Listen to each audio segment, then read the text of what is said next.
Assalamualaikum warahmatullahi wabarakatuh. Perkenalkan, nama saya Yasul Mustaisi, NIM 20211161118. Saya mahasiswa semester pendek fikih yang dibimbing oleh dosen Pak Tamim Syafi'i. Kali ini saya akan mewawancarai salah satu narasumber yang bernama Ustadz Sohibul Ulum. Beliau adalah termasuk salah satu alumni Pondok Pesantren Lirboyo Kediri dan termasuk juga salah satu ustadz di Renglangu Gang 7 Kota Pekalongan. Setia.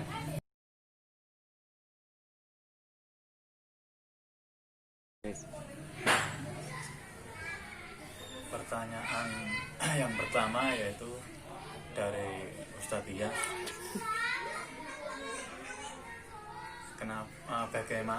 bagaimana agar kita berzikir itu bisa khusyuk? Pertanyaan yang sangat sulit yang sebenarnya saya tidak bisa menjawabnya, tapi berhubung tidak ada lagi yang mau menjawabnya di sini, padahal banyak sekali. Salah satunya Ustadz Islah itu yang sangat pintar beliaunya, tapi tawaduk nggak mau menjawab. Akhirnya saya ini yang terpaksa nggak bisa, tapi saya beranikan menjawab. Kalau ada yang salah-salahnya nanti, kalau ada pasti banyak salahnya, bukan kalau ada itu berarti salahnya sedikit, tapi ini jawaban saya ini insya Allah banyak salahnya, nanti bisa dibetulkan lagi ya oleh teman-temannya. Jadi ini yang saya pernah pelajari dulu di pondok saya. Kalau nggak salah pelajaran kita tasawuf yang menjelaskan tentang zikir, kitabnya itu Kifayatul Atqiya itu di situ di dalamnya membahas tentang pembagian zikir. Jadi zikir itu ada dua. Yang pertama itu zikir jahri. Zikir jahri ini zikir yang dilafadzkan jelas oleh mulut kita, yang biasa dilakukan di musola itu setelah sholat, zikiran la ilaha illallah. Nah itu zikir jahri, zikir yang diucapkan secara jelas.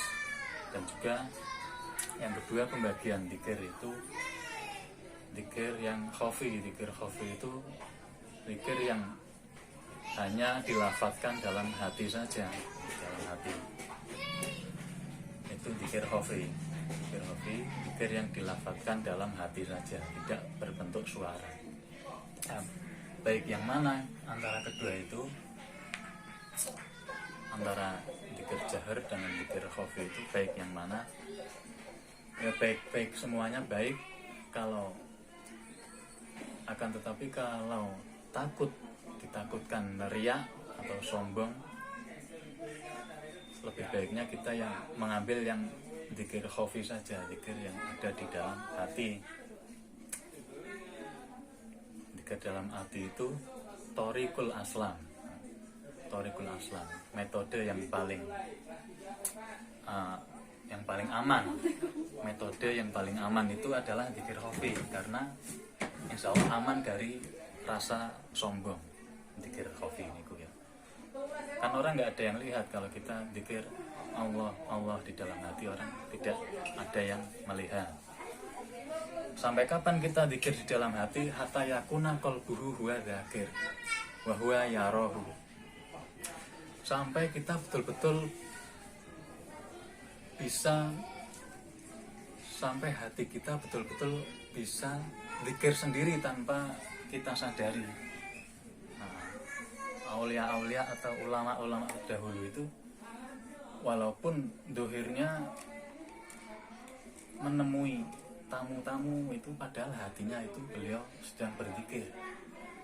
Itu yang dikatakan dalam kitab Kifayatul Atqiya itu zikir di dalam hati, hatta yakuna qalbuhu huwa dzakir wa huwa yarahu. Jadi seorang yang melanggengkan zikir di dalam hatinya itu nanti tanpa sadar akan jalan sendiri, hatinya akan zikir sendiri. Sedangkan si pemilik hati itu melihat hatinya itu sedang zikir, padahal tanpa digerakkan, tanpa dia sadari hati itu sering digunakan untuk zikir, maka dia suatu saat jalan sendiri. Nah, makanya kita sering lihat ulama-ulama kalau kita lagi bertamu di dalamnya para ulama itu, beliau lebih banyak diam. Beliau lebih banyak diam karena beliau lagi asik itu zikir, khofinya itu lagi jalan. Hatta yakuna qalbuhu huwa dzakir wa huwa yarahu. Zikir itu sendiri apa? Zikir yang dinamakan zikir itu ma yasmilu ismallah. Pengertian zikir itu ma yasmilu ismallah. Sesuatu yang di dalamnya ada lafaz Allahnya.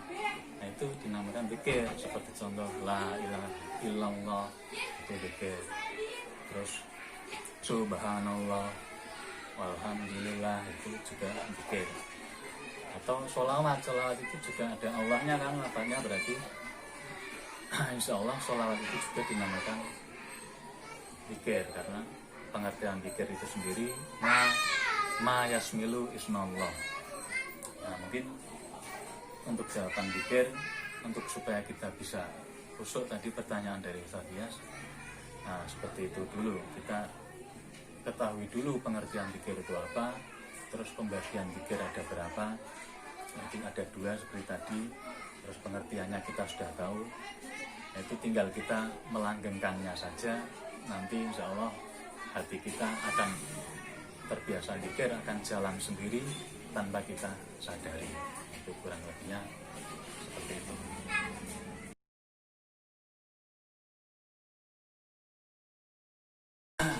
Bismillahirrahmanirrahim. Jadi pertanyaan Ustadz Dias yang kedua, yaitu tentang apa tadi, bagaimana hukum seseorang yang bangunnya subuh itu kesiangan. Apakah dia masih disunahkan mengodoi sholat qobliyah duhur, qobliyah subuh. Misal ini ada orang bangunnya kesiangan, dia biasa melakukan sebelum sholat subuh itu melakukan sholat sunnah qobliyah subuh. Nah, itu kebetulan suatu hari dia kesiangan bangunnya. Itu pertanyaannya Ustaz Dias tadi, apakah hukumnya mengodoi sholat sunnah qobliyah yang terlewatkan tadi? Nah, jawabannya insya Allah yang saya ketahui di dalam kitab Hasyiah Jamal cetakan Darul Fikr, itu juz 1 halaman 492. Itu sudah kita nanti pelajari bersama-sama dalam kitab Hasyiah Jamal juz 1 halaman 492 cetakan Darul Fikr. Itu nanti kita bisa lihat jawabannya di situ. Di situ di garis agak bawah, di dalam kotaan, bukan yang di hamisnya, bukan di hamis itu yang pinggir luar kotak, tapi ini yang di dalamnya. Di dalamnya ada lafaz yang agak bawah, halaman 492. Di baris yang agak bawah itu ada qauluhu, ada dalam kurung, ada tulisan dalam kurung di situ qauluhu wa sunnah qada'u naflin mu'aqqatin wa sunnah qada'u naflin mu'aqqatin. Disunahkan mengodoi sholat sunnah yang ada waktunya. Nah, sekarang kita tahu sholat qobliyah subuh itu termasuk sunnah yang mu'aqqad, sholat sunnah yang ada waktu yang tertentu, yang ditentukan. Nah, itu namanya sholat sunnah mu'aqqad. Itu disunahkan apa tidak? Tadi pertanyaannya bagaimana hukumnya? Itu hukumnya sunnah untuk mengodai sholat sunnah qobliyah yang bangunnya kesiangan tadi, itu hukumnya jawabannya yaitu dalam kitab Hasyiah Jamal halaman 492 juz 1 cetakan Darul Fikr, jawabannya adalah sunnah. Itu di dalam kurung, pembahasan dalam kurung. Kalau di luar kurungnya bagaimana penjabarannya atau sarahnya bagaimana? Sarahnya yaitu ai al adhar maksudnya pendapat hukum bahwa mengodai sholat sunnah itu, mengodai sholat sunnah qobliyah subuh tadi itu sunnah, itu pendapat dari ulama apa itu tadi adhar, pendapat yang lebih adhar itu jelas, qaul adhar, pendapat dari ulama yang lebih adhar itu jelas. Wa muqabiluhu layusanu, sedangkan ulama yang apa itu selainnya adhar itu mengatakan tidak sunnah mengodainya, tidak sunnah mengodai sholat qobliyah subuh yang kesiangan itu tidak sunnah, tapi itu menurut qaul muqabil adhar atau pembanding qaul adhar. Kalau menurut ulama qaul adhar itu hukumnya sunnah mengodainya. Muqabil adhar yang pembanding apa itu ulama qaul adhar itu tidak sunnah kamadduihi, bahasanya itu tidak sunnah kamadduihi, seperti apa itu, seperti itu beda pembahasan. Kamadduihi itu beda pembahasan, itu sudah di dalam pembahasan sholat Jumat. Kalau qobliyah Jumat itu tidak apa itu tidak sunnah diqadha qobliyah Jumat. Kamadduihi yaitu pembahasan kamadduihi itu kalau kita membahas qobliyah Jumat. Qobliyah Jumat itu tidak sunnah diqadai, seperti halnya tabi'nya itu adalah sholat Jumatnya itu sendiri. Jadi qobliyah sholat Jumat itu tidak disunahkan diqadai apabila waktunya sudah keluar, seperti halnya tabi'nya itu sholat Jumatnya itu sendiri. Sholat Jumat apabila sudah keluar waktunya itu tidak bisa diqadai, tapi berpindah ke sholat, menjadi sholatnya itu sholat duhur. Begitu juga qobliyahnya sholat Jumat, sholat sunnah qobliyahnya Jumat itu juga menurut qaul muqabil adhar itu tidak disunahkan untuk mengodainya.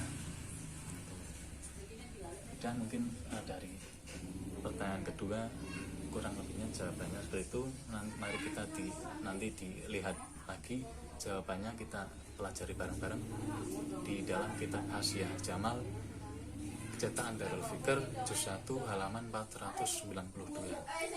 Dan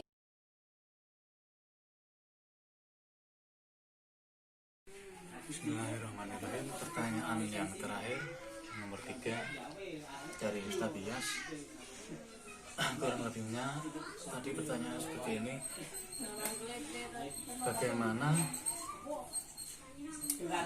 apakah boleh seorang apabila sholat hari raya bertepatan pada hari Jumat itu, apakah boleh nanti ketika sholat Jumat itu diganti dengan duhur? Ketika orang sholat hari Id, entah itu Idul Adha atau Idul Fitri, kok bertepatan hari Id itu tadi hari Jumat, apakah boleh Jumatannya itu, sholat Jumatannya itu diganti dengan sholat duhur? Itu di situ juga ada khilaf, ada beberapa perbedaan pendapat antara ulama. Kalau ulama Maliki Malikiyah, Imam Maliki, Imam Syafi'i dan Imam Hanafi itu beliau sepakat bahwa masih tetap wajib melaksanakan sholat Jumatan, tidak boleh diganti dengan sholat zuhur. Di situ ibaratnya seperti ini. Dhahaba al-Hanafiyah wal Syafi'iyah wal Malikiyah ila wujubil Jum'ati mutlaqan. Bahwasanya beliau ulama Imam Malik, Imam Syafi'i dan Imam Hanafi, beliau sepakat masih tetap wajib melakukan sholat Jumat, tidak boleh diganti dengan zuhur. Itu pendapat pertama. Nah, pendapat kedua ini yang berbeda, yaitu dari fuqahaul Hanabilah. Dari fuqahaul Hanabilah ini berpendapat tidak wajib melakukan sholat Jumat. Maksudnya sholat Jumat tadi itu bisa diganti dengan sholat zuhur. Nah, ibaratnya kurang lebihnya seperti ini.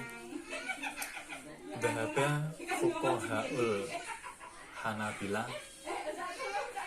ila adami wujubul jum'ah mutlaqan.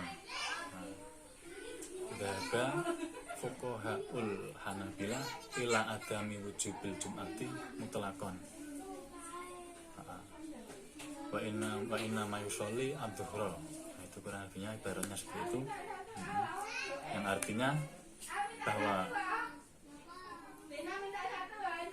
ulama-ulama yang bermadhab ulamanya madhab Hambali, ulama para pembesar ulama yang bermadhab Hambali itu beliau berpendapat tidak wajib melakukan sholat Jumat yang jatuh bertepatan pada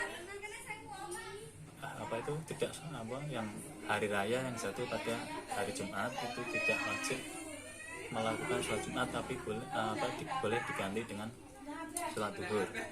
Itu ibaratnya seperti tadi, dhahaba fuqahaul Hanabilah ila adami wujubil jum'ati mutlaqan.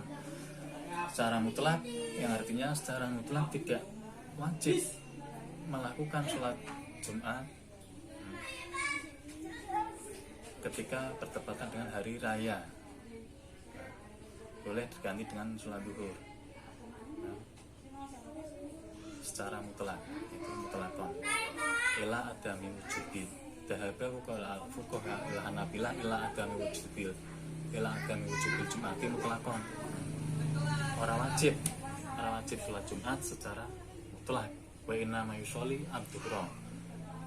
Hanya saja dia sholat zuhur saja, sholat zuhur, cukup dengan sholat zuhur saja. Itu menurut ulama ahli fikihnya madhab Hambali. Kalau madhab Maliki, madhab Hanafi dan madhab Syafi'i itu sepakat tetap harus sholat Jumat, tidak boleh digantikan dengan sholat zuhur. Itu kurang lebihnya dari 3 jawaban tadi. Kalau ada salahnya mohon maaf dan mohon dibetulkan sama-sama. Dan saya dari Sohibul Ulum, kalau ada kesalahan-kesalahan mohon maaf yang besarnya.